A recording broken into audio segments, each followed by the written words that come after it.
High বন্ধুরা, তোমরা সবাই কেমন আছো? আশা করি তোমরা সবাই খুব ভালো আছো। প্রায় 5 মাস পরে কলেজে যাওয়ার জন্য রেডি হয়ে বেরিয়ে পড়েছি। অনেকক্ষণ স্টেশনে বসে থাকার পর 9:20 ট্রেন 9:45-এ ঢুকছে। ট্রেন আসতে ট্রেনে উঠে গিয়েছি। কুলপি থেকে কাকদ্বীপ অবধি যেতে ট্রেনে আধা ঘন্টা সময় লাগে। তো ট্রেনে উঠে আমি চোখ বন্ধ করলাম আর চোখের পাতা খুলতেই দেখি কাকদ্বীপে পৌঁছে গেছি। তার মানে বুঝতেই পারছো যে কত তাড়াতাড়ি ট্রেনে যাওয়া যায়। কাকদ্বীপ স্টেশন থেকে সামনে কিছুটা হেঁটে গেলে একটা রাস্তা আছে, যেই রাস্তা দিয়ে কলেজে যাওয়া যায়।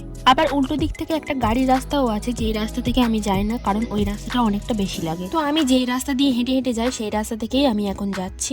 স্টেশন থেকে কলেজে হেঁটে গেলে 20 মিনিট সময় লাগে আর গাড়িতে হলে 5 মিনিট সময় লাগে।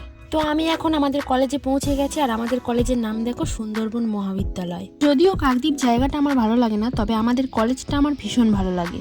কিন্তু দুঃখের বিষয় হলো আমার হাজবেন্ড আমাকে একদমই কলেজে যেতে দেয় না। আজ আমার একটা ফর্ম জমা দেওয়া ছিল, তাই আমি কলেজে গিয়েছিলাম। তো কলেজের কাজ সারার পরে এখন স্টেশনে চলে এসেছি আর ট্রেনও ঢুকে গেছে। এটা 12:45-এর ট্রেন আর 12:45-এর ট্রেনে উঠলে কুলপি যেতে সময় লাগে 1:10 অবধি। ট্রেনের মধ্যে উঠেই আমার কিছু না খেতে ইচ্ছা হোক, আমলকিটা খেতে ইচ্ছা হবেই। তো এই আমলকিটার মধ্যে ধনেপাতা আর কাঁচা লঙ্কা বাটা দেওয়া থাকে, তাই আমি এই আমলকিটাই খাই। আর খেতেও কিন্তু খুব সুন্দর লাগে। তো আমলকি খেতে খেতে আমি কুলপির মধ্যে পৌঁছে গেছি আর আমাকে নিয়ে যাওয়ার জন্য আমার হাজবেন্ড আসছে। তো সে চলেও এসেছে, এবার বাড়ির দিকে রওনা হওয়া যাক। তো আজকের ভিডিওটি এইটুকুই বন্ধুরা, ভালো লাগলে লাইক করে দিও।